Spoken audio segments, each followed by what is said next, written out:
Assalamualaikum warahmatullahi wabarakatuh.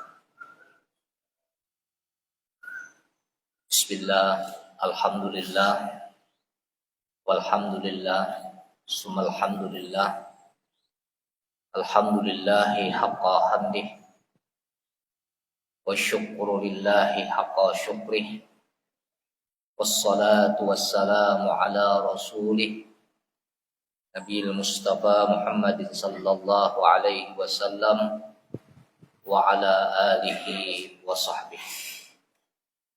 Wa ba'du, subhanaka la ilma lana illa ma 'allamtana innaka antal alimul hakim. Rabbi shrah li sadri wa yassir li amri wahlul 'uqdatam min lisani yafqahu qawli. Bapak dan Ibu hadirin wal hadirat jamaah Masjid Taqwa Marabahan yang dimuliakan Allah Subhanahu wa taala. Sudah 11 hari kita lewati bulan Ramadan dan kita masih dalam suasana bulan Syawal, dalam suasana Idul Fitri. Maka ulun sampaikan taqabbalallahu minna wa minkum. Mudah-mudahan Allah Subhanahu wa taala menerima segala amal ibadah kita, menerima segala pengabdian kita, menerima salat kita, menerima puasa kita, menerima sedekah kita, menerima tilawah kita, menerima segala ketundukan dan pengabdian kita. Karena sungguh sebuah kebahagiaan dan keberuntungan bagi orang yang beriman yang amal ibadahnya diterima oleh Allah Subhanahu wa taala. Dan mohon maaf lahir dan batin. Jamaah yang dimuliakan Allah, biasanya di bulan Syawal ini ada tradisi di tengah-tengah masyarakat Muslim Indonesia, yaitu halal bihalal.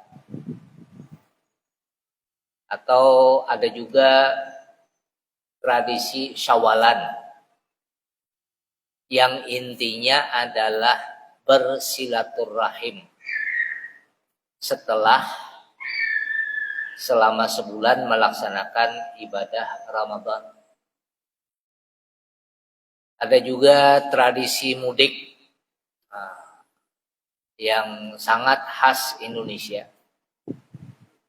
Memang di Indonesia di banyak tradisi-tradisi yang baik yang tidak dikenal di Arab sana. Salah satunya halal bihalal. Halal bihalal itu orang Arab aja kada tahu apa itu aja.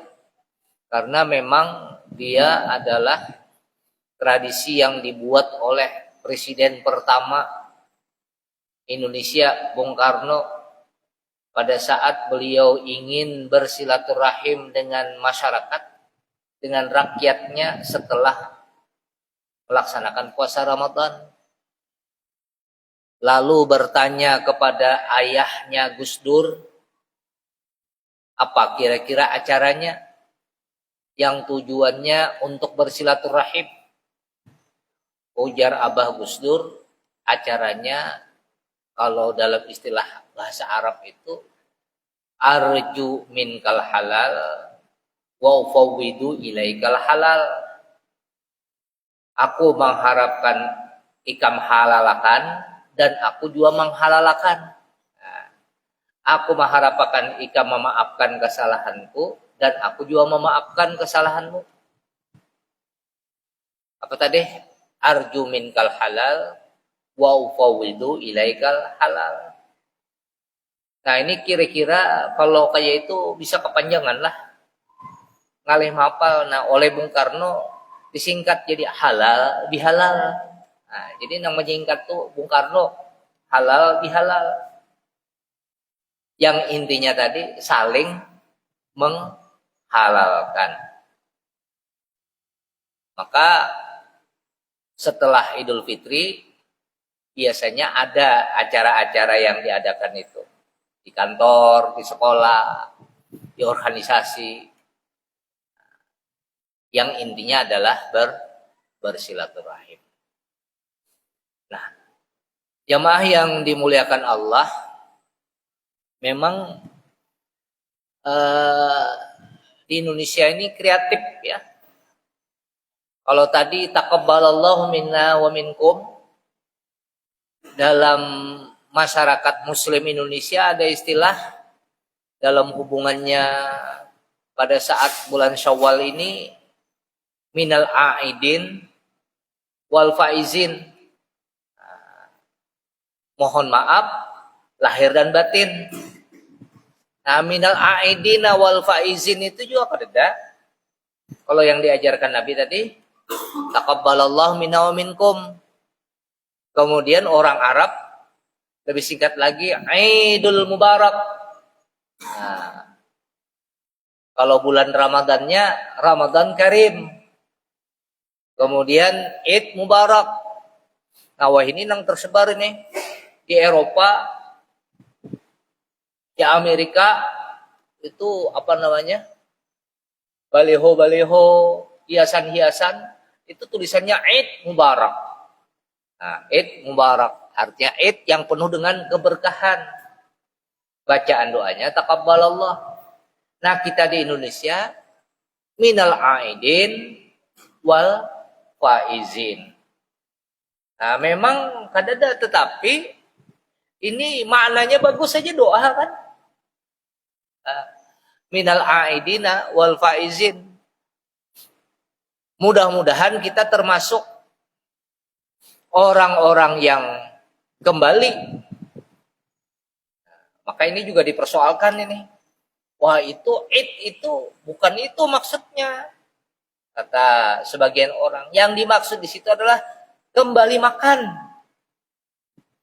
Ya, kalau tadinya boleh makan di siang hari, boleh minum, begitu Id boleh makan. Makanya pertama kali pagi-pagi sebelum pergi sholat Id, makan dahulu, minum dahulu. Artinya kembali makan. Bagi yang masalah. Jadi Id itu bukan yang lain-lain. Nah, kalau dibatasi seperti itu, maka sempit. Maka substansinya apa? Kalau hanya sekedar tidak makan, tidak minum, bukankah Nabi mengatakan, rubba sha'imin laisa lahu min siyamihi ilal ju' wal atas. Kalau hanya sekedar kada makan, kada minum, banyak orang yang melakukan.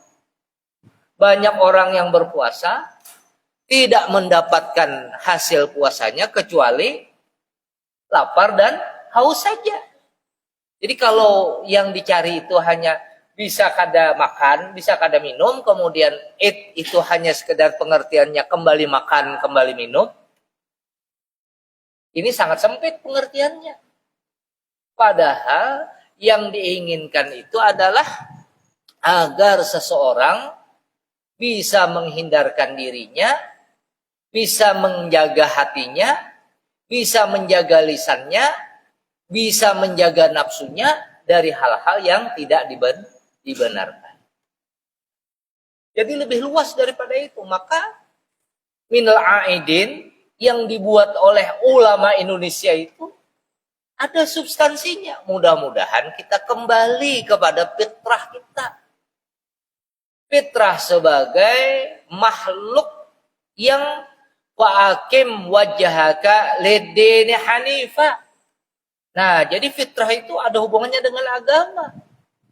Bahwa kembali kepada agama yang benar. kembali kepada agama tauhid, kembali kepada agama Islam. Fitratallahi allati fataran nasa 'alaiha, karena fitrah kita itu didirikan atas itu. Kita ini adalah makhluk yang berdiri atas agama tauhid, di mana kita berjanji kepada Allah menjadi makhluk yang mengabdi kepada Rabb yang menciptakan kita, yaitu Allah Subhanahu wa ta'ala. Atau kembali kepada makhluk surgawi, karena memang kita ini asalnya makhluk surga. Kenapa menjadi kada makhluk surga? Karena kakek moyang kita itu melanggar perintah Allah. Nah, maka gara-gara melanggar perintah Allah itu dikeluarkan dari surga. Sebuting aja toh. Asalnya kan di surga. Tinggal di surga.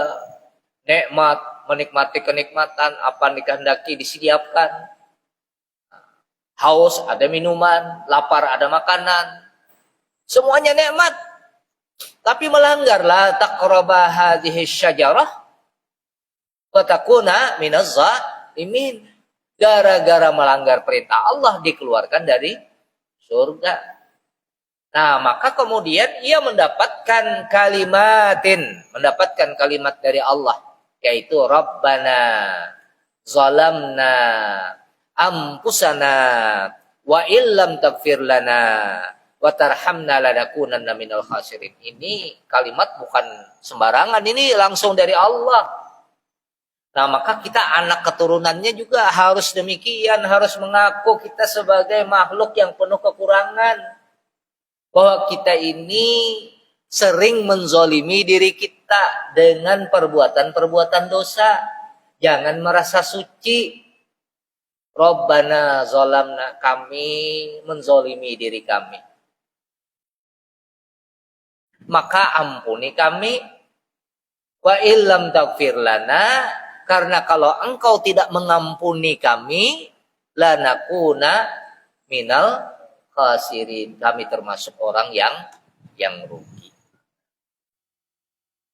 Jadi fitrah, wah ini banyak kalau kita kembalikan fitrah ini, kembali kepada agama yang benar, kembali kepada tauhid, kembali kepada Islam, kembali kepada kesucian dan seterusnya. Kemudian wal faizin minal aidin wal faizin. Faiz itu artinya beruntung. Faiz itu artinya sukses. Faiz itu artinya juara. Jadi mudah-mudahan, ini ulama Indonesia yang membuatnya, mudah-mudahan kita termasuk orang kembali. Mudah-mudahan kita termasuk orang yang sukses.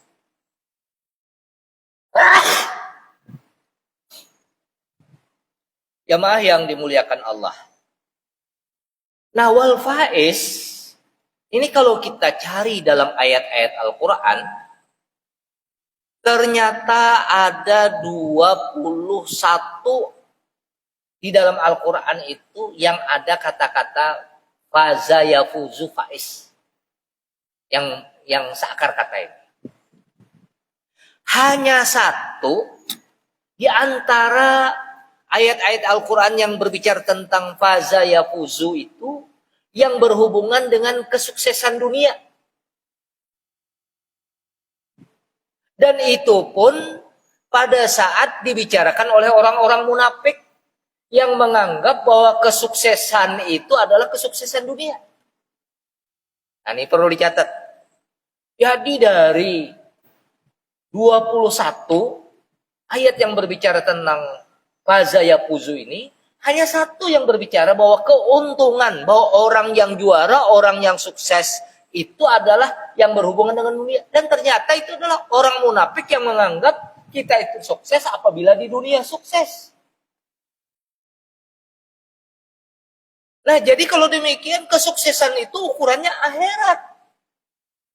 Kesuksesan yang sebenarnya itu ukurannya akhirat.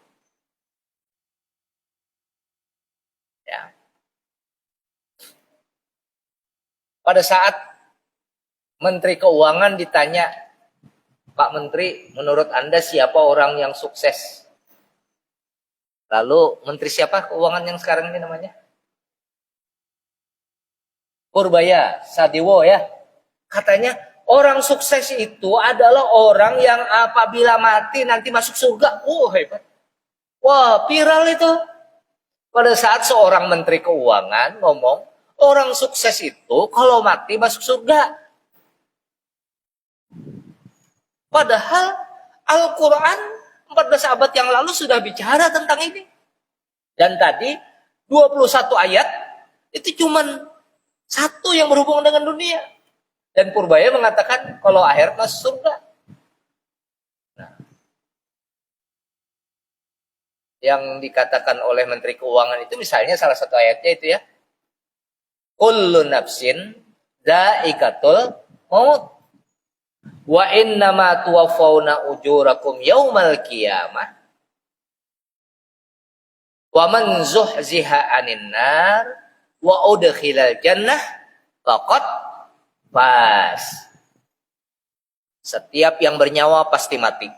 Nah, ingatannya kayak itu. Jadi supaya orang itu setiap bernyawa pasti mati. Dan setiap orang nanti akan dibalas pada hari kiamat. Maka siapa yang terbebas dari siksa api neraka dan dimasukkan ke dalam surga, maka ia adalah orang yang sukses. Orang yang sukses. Kalau diingatkan lagi, tadi dikatakan wa mal hayatud dunya illa mata'ul ghurur, bahwa kehidupan dunia itu hanya kenikmatan yang menipu. Jadi kenikmatan yang menipu. Jadi itu ternyata kalau kita baca di dalam ayat-ayat Al-Quran, yang pertama adalah kenikmatan surgawi. Ucur kata Menteri Agama tadi, masuk surga. Jadi kenikmatan surgawi. Nah, tapi kenikmatan surgawi itu kan kaina tuh, lawas. Nah, maka orang kalau kenikmatan surgawi itu di akhirat, di dunia bisa nggak kita menikmati kenikmatan surgawi? Nah, maka orang yang beruntung itu juga adalah orang yang di dunianya bahagia. Ya. Kalau sukses, kadang-kadang ada yang menyamakan sukses dengan bahagia. Sukses itu artinya orang yang bisa meraih apa yang diinginkannya. Nah, tadi. Maka kita punya cita-cita kan kita pengen masuk surga, terbebas dari neraka. Dapat, nah itu sukses. Nah, lalu bahagia apa? Bahagia itu adalah orang yang menikmati apa yang diraihnya. Orang yang menikmati apa yang diraih. Nah, nang wayah ini diraih itu, kadang-kadang kan orang, aku bahagia apabila, ada apabilanya. Apabila aku sudah sugih. Nah, kalau aku hendak sugih, jadi sugih, nah itu sukses. Bisa meraih keinginannya sugih. Aku bahagia apabila anakku sudah tuntungan sekolah. Anak sudah tuntungan sekolah, sukses tuh mengantarkan anak. Nah, tapi bahagianya Bang, menikmati apa yang diraih. Kalau bahagianya menghadang sukses, salah dipahami. Kalau bahagianya menghadang sukses, aku kayaknya bila sugih. Nah, hadangan kada sugih, kada bahagia. Ya. Pahadangan anak belum tuntungan sekolah, pada bahagia. Awas-was ya, anakku ini kabila. Bila anakku sudah dikawini orang, dilamar orang, hanya aku bahagia. Bila dapat, itu sukses. Tapi pada saat belum dapat, nah bahagia itu menikmati apa yang diraih. Maka nikmati apa yang sudah ada ini. Itu namanya kebahagiaan surgawi. Dan orang yang demikian adalah orang yang bersyukur. Apa yang ada ini nah disyukuri, maka dia bisa menikmatinya. Menikmati apa yang ada. Napas dinikmati, sehat dinikmati, kawa guring dinikmati, kawa makan dinikmati, kawa basilaturahim dinikmati, ada keluarga yang menyayangi dinikmati, ada bini, ada laki yang saling mencintai dinikmati. Itu namanya bahagia. Nah, maka al-fauz itu salah satunya adalah kebahagiaan surgawi. Sebelum di akhirat, di dunia ini dahulu. Mun di dunia kada bahagia, pasti di akhirat kada bahagia. Ya. Karena orang yang kada bahagia berarti orang yang kada bersyukur. Jadi di dunia, di akhirat, bila ingin bahagia di dunia, pasti di akhirat bahagia.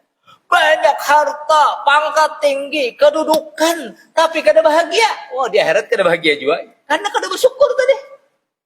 Sudah punya kedudukan, punya harta. Tapi bingung, bahkan bisa bunuh diri. Nah, di akhirat kada bahagia juga. Tapi walaupun kan apapun yang dimiliki, disyukuri, di akhirat pasti bahagia. Karena orang yang bahagia adalah orang yang bersyukur. Nah, jadi yang pertama, fauz tadi adalah orang yang dalam ayat Al-Quran menikmati kebahagiaan surgawi. Kemudian arti yang lain juga adalah orang yang diampuni dosanya. Nah, itu orang yang bahagia. Orang yang sukses. Orang yang diampuni. Nah, kita puasa, ya kan? Kita sudah puasa, melaksanakan ibadah di bulan Ramadan. Kemudian ibadah yang sangat disuruh juga meminta ampun kepada Allah. Kita minta ampun. Nah, maka apabila diampuni dosa, Masya Allah, tidak ada kebahagiaan yang lebih dari itu. Bila sudah diampuni. Karena manusia ini pasti punya salah. Bila salahnya diampuni oleh Allah, berarti timbangannya nyaman. Nah, kalau sudah diampuni oleh Allah, amalnya kayak apa? Karena orang yang diampuni itu berarti orang yang dirahmati. Maka salah satu pengertiannya juga adalah fauz itu diampuni dosanya, dirahmati dan diridhoi, dan mendapatkan kebahagiaan surgawi. Maka ternyata hebat kiai-kiai, ustadz-ustadz, ulama-ulama Indonesia ini. Minal aidina wal faizin. Mudahan kembali kepada fitrah, mudahan mendapatkan kebahagiaan, kesuksesan. Yang dimaksud kebahagiaan kesuksesan itu diampuni dosanya, diampuni dan diridhoi, dan mendapatkan kebahagiaan surgawi. Nah, hadirin jamaah yang dimuliakan Allah Subhanahu wa taala. Kemudian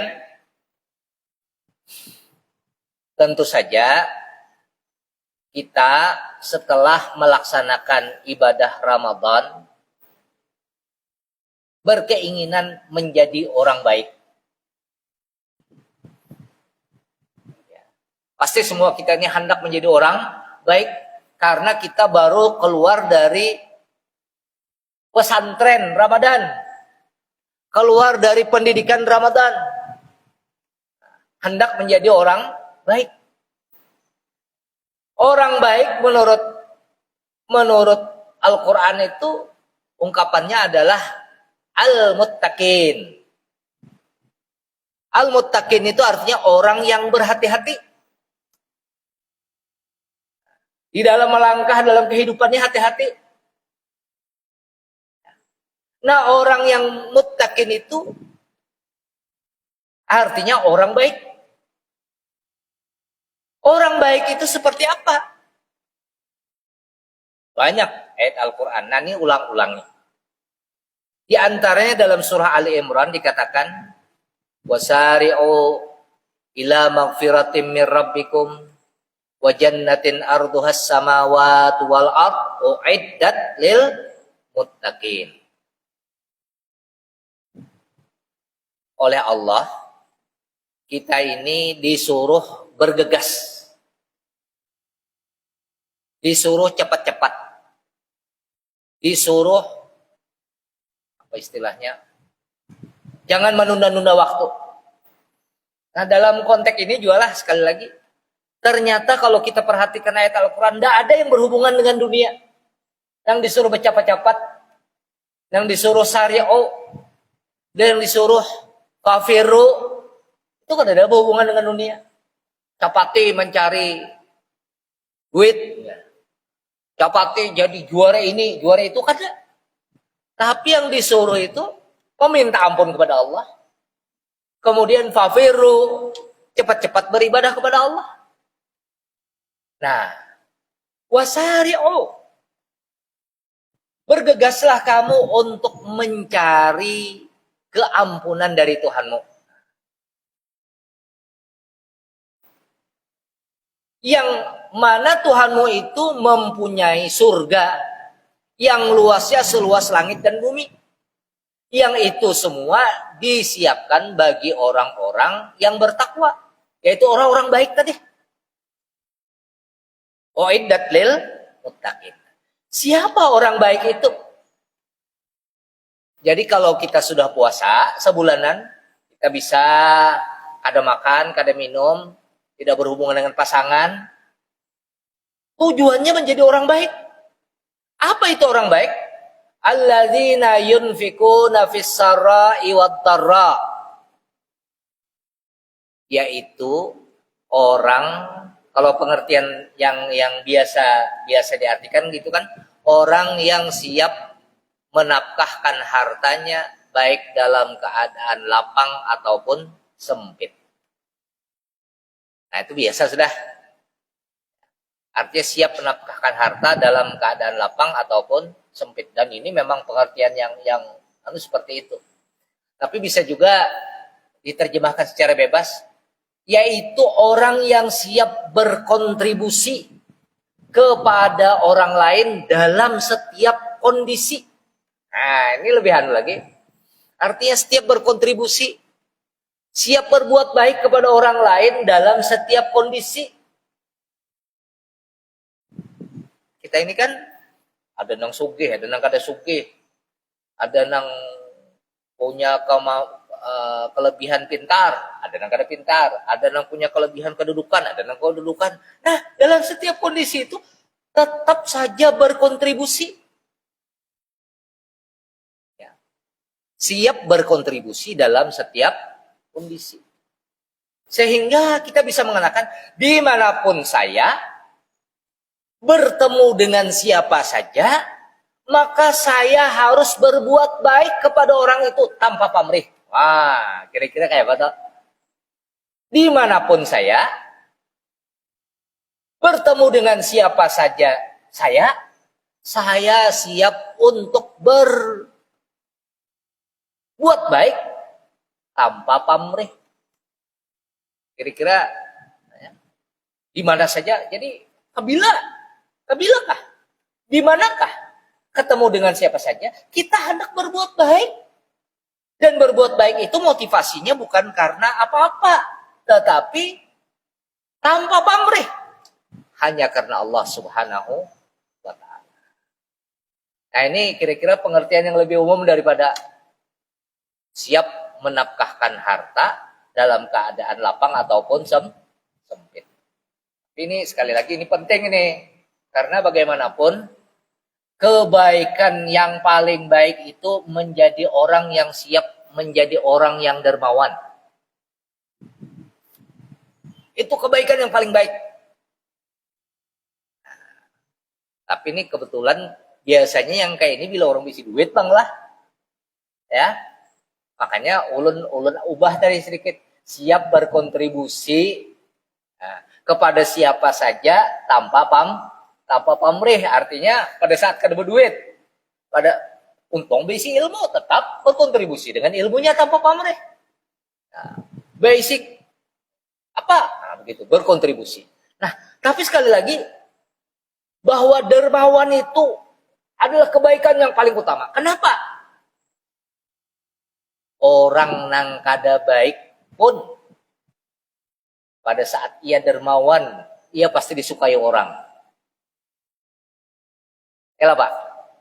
Orang nang kada baik, penjahat, tapi dermawan disukai orang ada.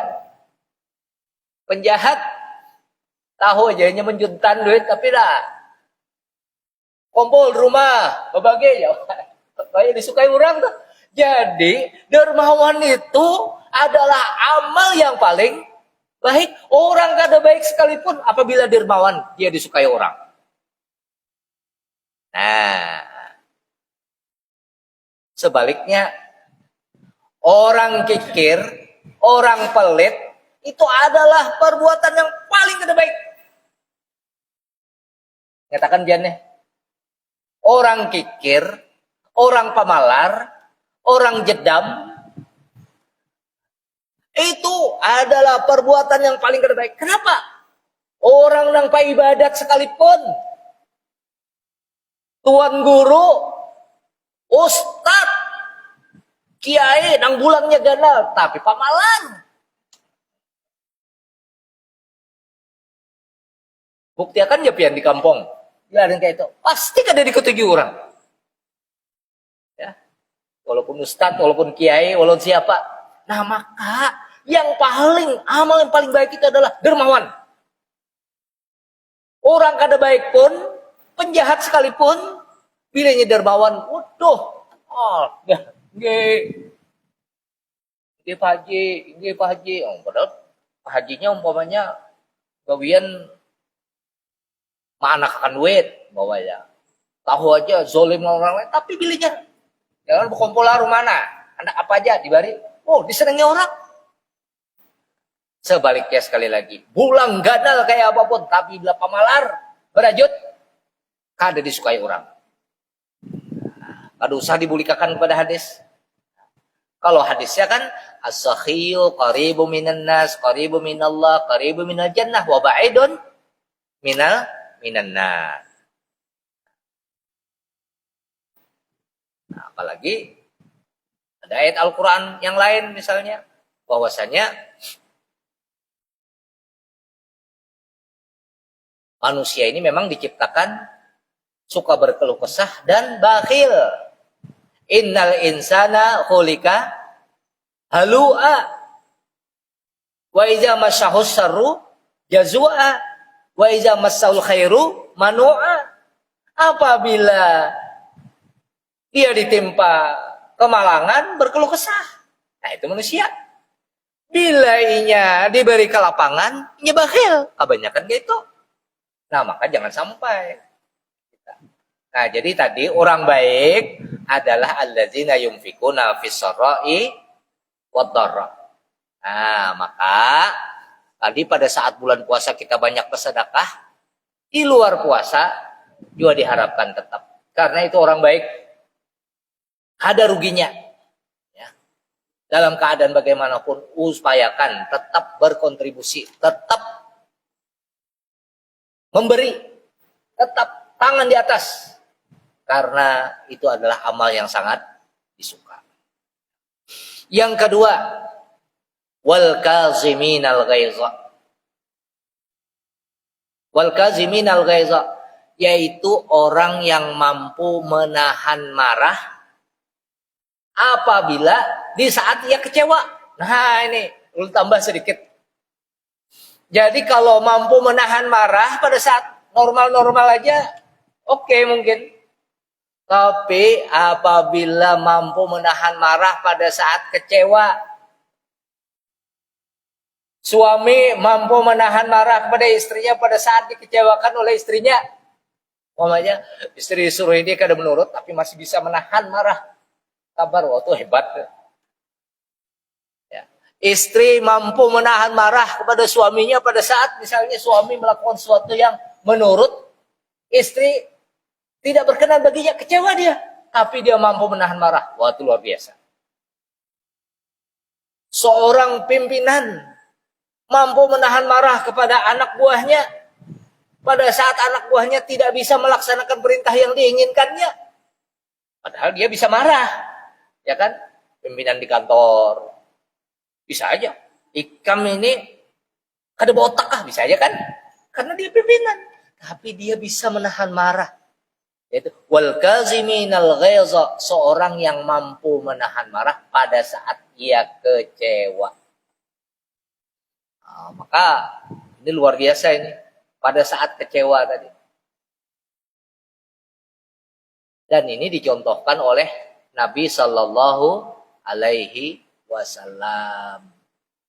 Dan hukum sosialnya memang siapapun, bahkan Nabi sekalipun, apabila tidak bisa mengendalikan marah, pasti tidak akan berhasil di dalam dakwah.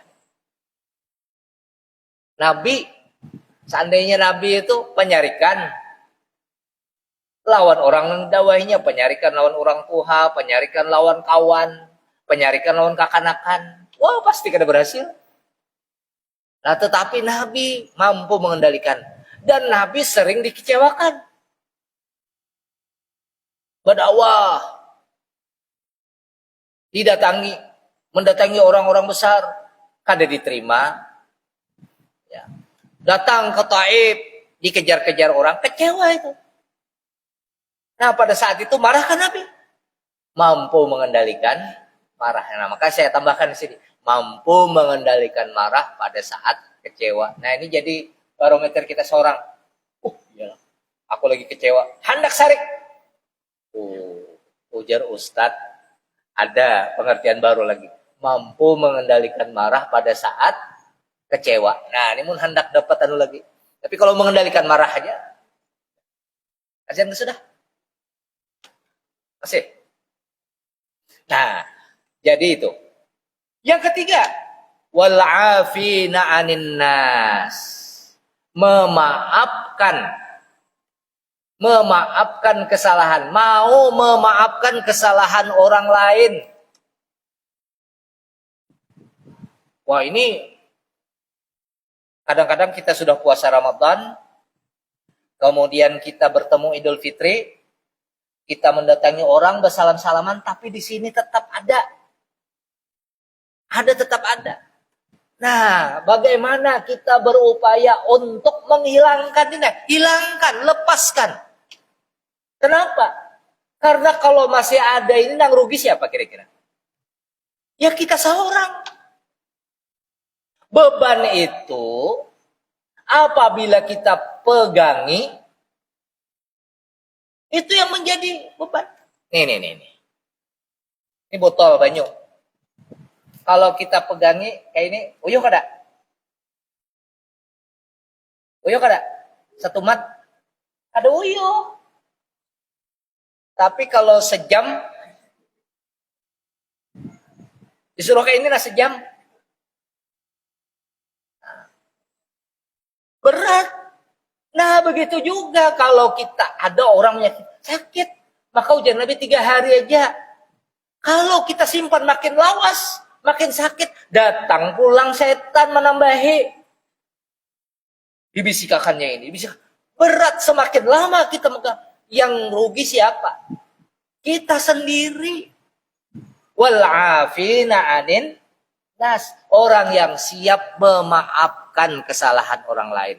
Bahkan ayat itu, wallahu yuhibbul muhsinin, lebih lagi dari itu.